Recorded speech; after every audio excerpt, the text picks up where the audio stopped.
What's going on, Jets fans? Welcome back to another video. And starting it off right now, a lot of you fans of that Paul Stastny video, a lot of you guys said, wow, Jake, you're way calmer than you usually are from the last few months, it seems like. You know, maybe there's a good change coming, or it's just weird to see you being so calm. For what I am about to share with you, ladies and gentlemen, I have to put these sunglasses on to block out the crap that is coming from my screen. Because the press release, conference, end of season thing, whatever you want to call it, that Paul Maurice, more in particularly Paul Maurice and Kevin Cheveldayoff gave together. I don't even know what to say. I don't. I just did the recording last night for the Prairie podcast, and we talked about what we thought, all three of us, me, Coach Ryan D, and Zachary Nolan from the Nolan Hockey Podcast, we all thought and shared our thoughts on what we think the direction of this team is going to be moving forward, whether or not there's going to be big changes being made, whether or not we're just going to see a change in culture, you know, but keeping the same type of players we have, all these different types of scenarios and paths that the Jets have in front of them. And then we also talked about how there's a big possibility that the Jets might just stay in their ways and they might end up becoming a team like the San Jose Sharks, a team that is always good in the regular season, but is never a team that's going to actually win that cup and get there. Even if they make a final one day, they still fall short. And from what I saw from what Paul Maurice and Kevin Cheveldayoff said today, more particularly Paul Maurice and his plan for next season by the sounds of it, it is not very promising, to say the least. And it is very, very concerning in my opinion. Because not only does he go on to finally talk about Vil-li Heinola and the prospects and how he plans to use the current prospects we have right now, guys like Prairie, Vil-li Heinola more in particular than anybody else, and just, you know, the whole direction of this team moving forward with the roster decisions that are going to be made, with a lot of players being up for unrestricted free agency and restricted free agency, and then the fact that the Jets do have a good amount of cap coming up this offseason.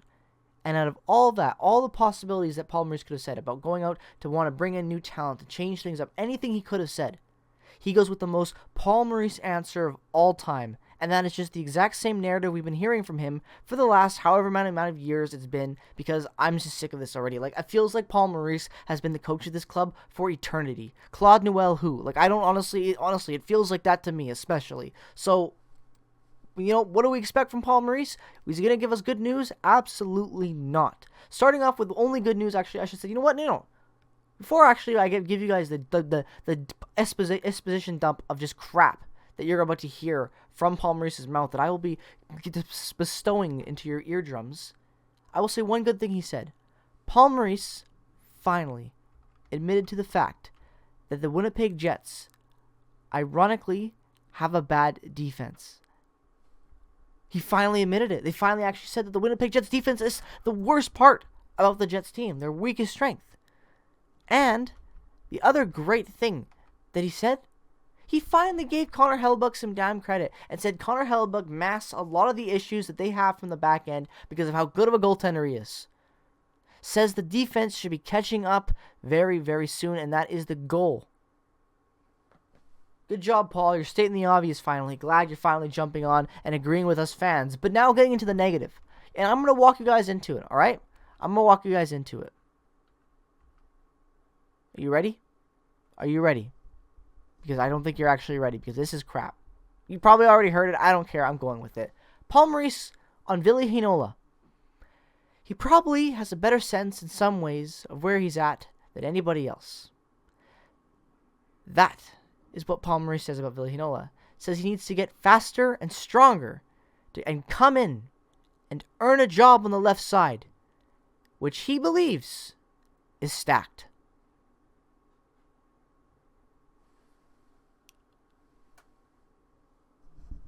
Excuse me. Did I just hear the same thing? What? What? You're telling me that the Winnipeg Jets defense, and more in particularly, their left side, is stacked. Do you hear that, ladies and gentlemen? Logan Stanley, stacked. Jordy Ben, stacked.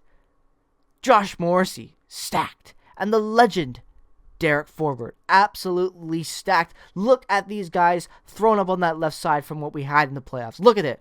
Look at how stacked that left side is. Vil-li Heinola is not even close to the type of player that those guys are. And he never will be. Vil-li Heinola being like Derek Forbort type player, a gritty veteran at what, 19, 20 years old? No. We got to give him time. He's got to earn his spot. He's got to be better. He's got to earn it. Are you kidding me? What? Are you? I'm lost. I'm genuinely lost. You're telling me that Vil-li Heinola had a bad season. Vil-li Heinola had a bad season. Vil-li Heinola was fantastic. And you're like, oh, Vil-li Heinola. But Vil-li Heinola in 19 games had 4 goals and 7 assists in the AHL. Going back to Liga, when he was playing in Liga before the start of the season, 14 points in 19 games. Wow, that's very good. Look at his World Junior performance. 7 games played. 4 assists. Wow. Vil-li Heinola has succeeded at every level of hockey he has played within the last year and a half. Excelled. And you're telling me this kid needs to still earn a spot? You're not even going to try him out? Like, he's not... To me, from a guy who's looked at Paul Maurice and known Paul Maurice and had to deal with him for a long time, when I look at that and I see what Paul Maurice is saying there, that is him saying that he doesn't even expect Vil-li Heinola to be a regular for us next season. Are you kidding me? Like, all jokes aside, shades are coming off. Are you kidding me? You're like, there's a reason why we're wearing this hat. Because this hat right here, well, this side actually should be saying mirrored. That's Mark Chipman's signature. Mark Chipman, what is wrong with you? How do you allow your GMs and your coach to say this? Do you not want to win? Don't you want to succeed? Don't you want to excel? Do you not want to be known for more than just mediocrity? Your team failed, and didn't they just fail like, oh, we lost in 7 or 5 or 6? You got swept in memorable fashion by the Habs. They destroyed you. And all the Habs were able to do was roll out consistent depth, something that you completely failed to do. Oh, Mark Scheifele got suspended. Oh, that doesn't matter. Kyle Connor, Nikolai Ehlers, Blake Wheeler, Paul Stastny, Neil Pionk, Josh Morrissey, Connor Hellebuck is your goaltender. How many more names do I have to rattle off before you realize, holy crap, the Winnipeg Jets had a lot more than just Mark Scheifele when you look at their roster? Oh, Paul Stastny was playing injured. Yeah, Paul Stastny was playing injured. The depth didn't show up because there's just a problem with the Jets. Look at the heart that was bespoke. Like, I'm not going to go into that because we've already talked about that. It's like they don't even deserve for me to keep talking about that. How embarrassing that series was. And then you're telling me, Paul, that you actually think that Vil-li doesn't deserve and needs to still earn his way onto this team? Yeah, every guy deserves to earn their way, and if he's playing like trash, send him down to the A. But you don't think he's already earned it or deserved to look at this point? He's succeeded at every level, and then for you fans saying, oh, he's going to play more time in the AHL, there's nothing wrong with that. Let me tell you this.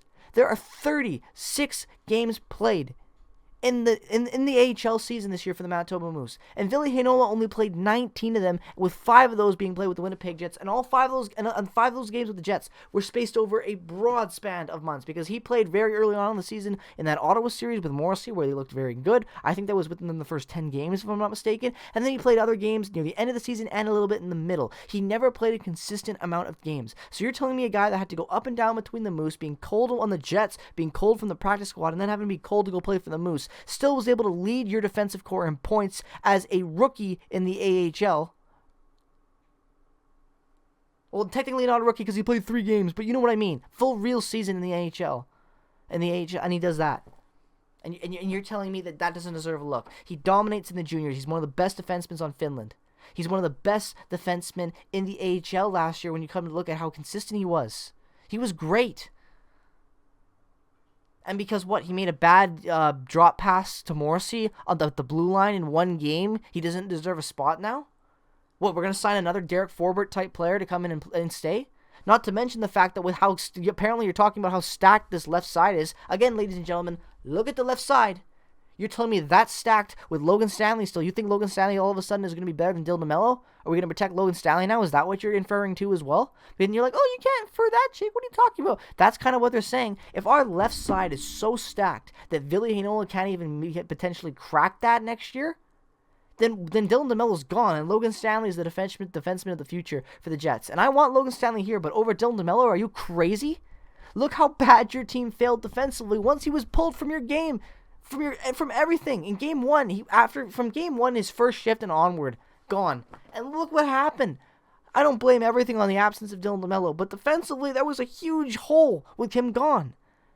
This makes no sense to me, and I don't understand how a guy like Nathan MacKinnon can come in and say like 9 years or whatever long he said that his quote was of him of losing, and he's sick of it. How a guy like that, a player like that, a captain can have that much drive to be better and to want to win, and then you have a team, an organization like the Winnipeg Jets that come out and they say this. Like, this is beyond pathetic.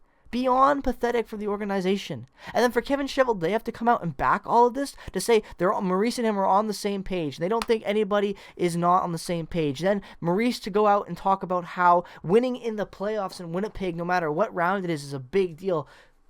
You've made the playoffs 4 years in a row. You've only advanced to this next round in 2 of those years. One of them you went to the Western Conference Final on what I would like to call almost the perfect year that you still failed to Vegas in. And then the other time you beat a swept Edmonton team that realistically, when we look back at that series now, honestly as a Jets fan and as an Edmonton fan, even though you guys didn't play great, it was still a lot closer than it was originally because of how excited I was with those wins. And with all of that information bestowed on you and how smart Cheveldayoff is, him trying to acquire defense and realizing that the defense is a huge problem. And then for him to go out and say, oh, we're on the same page, but Vil-li Heinola doesn't deserve to be playing yet because we're going to bring in better talent than that. Ha! With what? With what? You're going to trade? Who are you going to trade? You're going to trade Cole Perfetti or Vil-li Heinola to bring in a defenseman? Is that what you're inferring? Or are you going to make some big deal with, what are you going to do then? Because if Vil-li Heinola is not expected to make this roster next year for the Winnipeg Jets, I do not expect to see them in any way succeed. I'm sorry, but at this point, Vil-li Heinola you could have argued that Vil-li Heinola deserved to have his rookie year, back when he played with 2019, when he played his first 8 games in the NHL. You could have argued that 5 points in 8 games was enough for him to stay the whole season and just see how it goes. That was enough to argue. Yet we've sent him down to every other league. He's developed and played exceptionally well there. And then Paul Maurice still has the gall to say that he's not going to most likely have to fight for a spot. If you're talking about him being guaranteed, but what that infers, what I infer from that, and what everyone else is inferring from that, is that most likely he does not have a guaranteed spot next year to be a guy that is consistent. I mean, maybe you can be making the argument that, oh, you don't guarantee a guy anything. He's got to work for it. And I agree with that.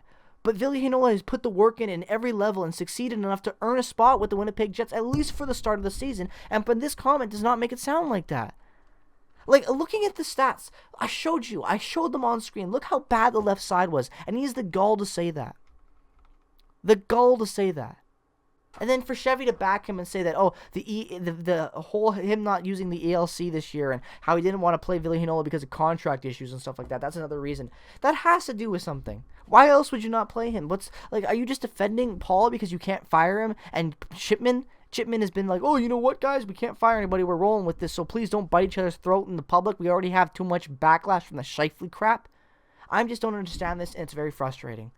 Let me know your thoughts, Jets fans, on what your thoughts are with this. Because personally, if this is the direction of this team going through the offseason, the same stupid mentality where we're not going to make any changes, vets are going to play over the young guys, because it's insane at this point. How can you make the argument that a vet deserves to play more than we're not going to try the youth. The youth is going to fail, and we're just going to keep failing and being mediocre. Let me know your thoughts in the comment section below on all this news and every type of comment that has been, been talked about since this interview. I'm Pig City Hockey. I appreciate all the support. Make sure to follow all my socials. Make sure to turn on notifications to this channel. Subscribe regardless of the team that you root for. We hate no channels here. All that being said, peace, love, positivity as always. I will see you guys in the next video, and bye-bye. Go Jets, go. Hopefully something's going to change, God. Please. #FirePomo.